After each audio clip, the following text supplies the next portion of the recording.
ये जो generic medicine जो हम कहते हैं, अंग्रेजी का शब्द है, इसको हिंदी में कैसे समझाएं? मैं आपको बहुत सरल भाषा में बताता हूँ। हाँ। तो ये जेनेरिक नाम जो दवा का जो मूल सॉल्ट है, जो इसके अंदर जो दवा है, उसका नाम है, केमिकल नाम, उसका केमिकल नाम है। अब जैसे और उदाहरण अगर सरल करके बताएं इसको, तो जैसे ये लड़की दुबली पतली से नजर आती है, तो मैं अगर डॉक्टर हूं, हाँ। तो मैं इसको ये कहूं 1 गिलास दूध सुबह 1 गिलास शाम को पिया कर।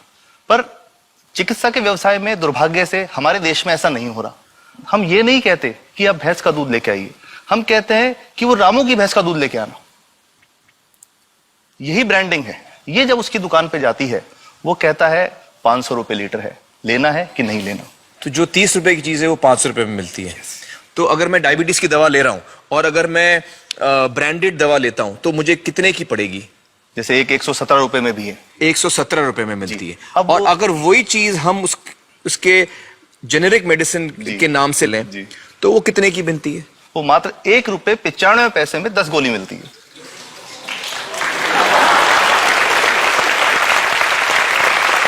और दोनों गोलियों में कोई फर्क नहीं है किसी किस्म का? 100% समान, क्योंकि इसकी उत्पादन लागत ही इतनी है। उसका manufacturing, packaging, transport, retail margin, जो उसके मार्जिन जो हैं, जो हमारे ज्यादा वो सब मिला करके उतने की ही पड़ती है।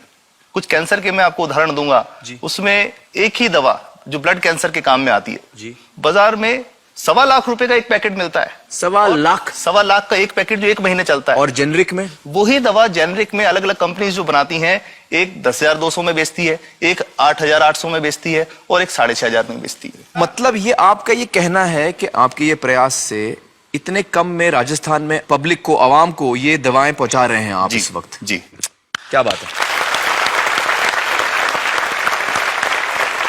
मेरा ये सवाल है कि डॉक्टर्स जो हैं वो हमारे पर्ची पर जेनेरिक नाम क्यों नहीं लिख के देते? क्यों लिखते हैं वो ब्रांडेड? जाने नहीं देंगे बाहर फिर? नहीं, सब जाने देंगे। जब एक नया मेडिकल प्रैक्टिशनर जब प्रैक्टिस शुरू करता है, तो उसके पास जो कंपनी के जो मेडिकल रिप्रेजेंटेटिव्स होते हैं, सेल्स बढ़ाने का उनका काम होता है, मार्केटिंग प्रिंसिपल के हिसाब, सेल्स एजेंट होते हैं बेसिकली। फिर वो कहते हैं साहब आप हमारी जो दवा है यही लिखना, ये बहुत बेहतर दवा है, इससे मरीज ठीक होगा। और उनको डॉक्टर्स को लिखने के लिए उनको प्रेशराइज किया जाता है, उनको टेम्प्ट किया जाता है। तो ये इसमें बहुत बड़ा कारण है जो दवा की कीमत को उसकी वास्तविक कीमत से 5, 10 गुना, 20 गुना तक बढ़ा देता है। एक बहुत बड़ा कारण है, क्योंकि हमारे पास जब हम टेंडर करते हैं तो बहुत सारे कंपनी वाले आते हैं, जो भारत की जो सबसे बेहतर कंपनियां, जिसके भी नाम, वो रेपुटेड कंपनियां जिनके नाम आप ले सकते हैं, वो सभी हमें वो उसको जो 70 रुपए की है उसको 2 रुपए में, 5 रुपए में दे रही है। 30 रुपए की दवा 2 रुपए में दे रही है। इतना ज्यादा फर्क। तो कंपनी तो दे सकती है और देना चाहती है, और हमें देती भी है इतनी कम दामों में, हमें दे ही रही है ना, ये संभव तो है। अच्छा, मैं आपको बताऊंगा कि भारत से हम लगभग 45,000 करोड़ रुपए की जेनरिक दवाइयां प्रतिवर्ष विदेशों को निर्यात करते हैं। आप भेजते हैं दुनिया भर में जेनरिक, ये जो सस्ती दवाएं हैं आप विश्व भर में भेजते हैं, और हमारे लोगों को नहीं मिल रही। हमारे देश में महंगी है, हमारे देश में महंगी है। और अगर ऐसा है तो हमें कोई ईस्ट इंडिया कंपनी की जरूरत नहीं, हम वापस उसी दिशा में जा रहे हैं। आपने जब ये शुरू किया तो आपको कोई रेजिस्टेंस फेस करना पड़ा राजस्थान में? देखिए, जो प्रयास हम कर रहे हैं ये बेसिकली धारा के विपरीत बहने का एक प्रयास है जी। काफी थ्रेट्स भी हैं, क्योंकि इसमें माफियाज भी हैं, ड्रग माफियाज जो ऑपरेट करते हैं।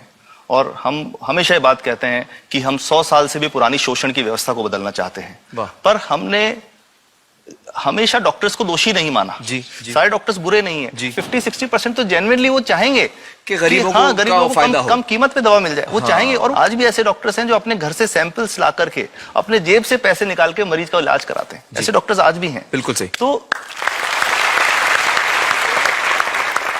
मैं इनको एक उदाहरण भी बताता हूँ कि कैसे हमारे जो काम वाली थी, उसका बच्चा था छोटा।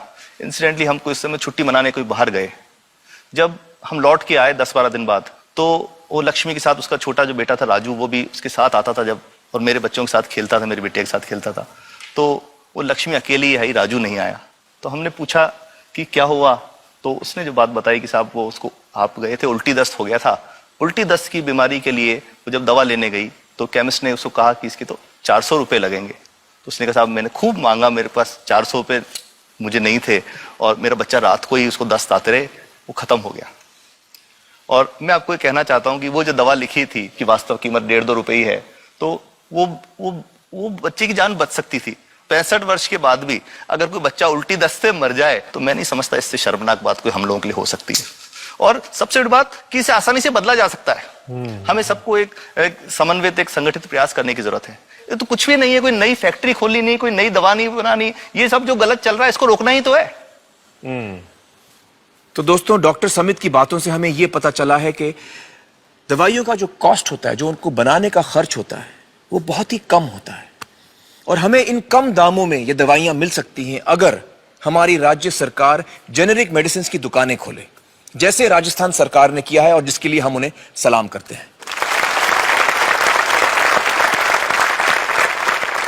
एक बात और, अगर आप एक एनजीओ हैं और आप जेनेरिक मेडिसिन की दुकान खोलना चाहते हैं तो department of chemicals and fertilizers आपको 50,000 रुपए की ग्रांट भी देता है। डॉक्टर समित, आपने बहुत ही बेहतरीन काम किया है और इस बहुत ही अहम मुद्दे पर रोशनी डालकर हमारी आंखें खोल दी हैं और हमारी दुआ यह है कि जो काम आपने राजस्थान में शुरू किया है वो हर राज्य में फैले, देश के कोने कोने में फैले। बहुत बहुत शुक्रिया हमारे साथ बातचीत करने का doctor Samit, thank you so much.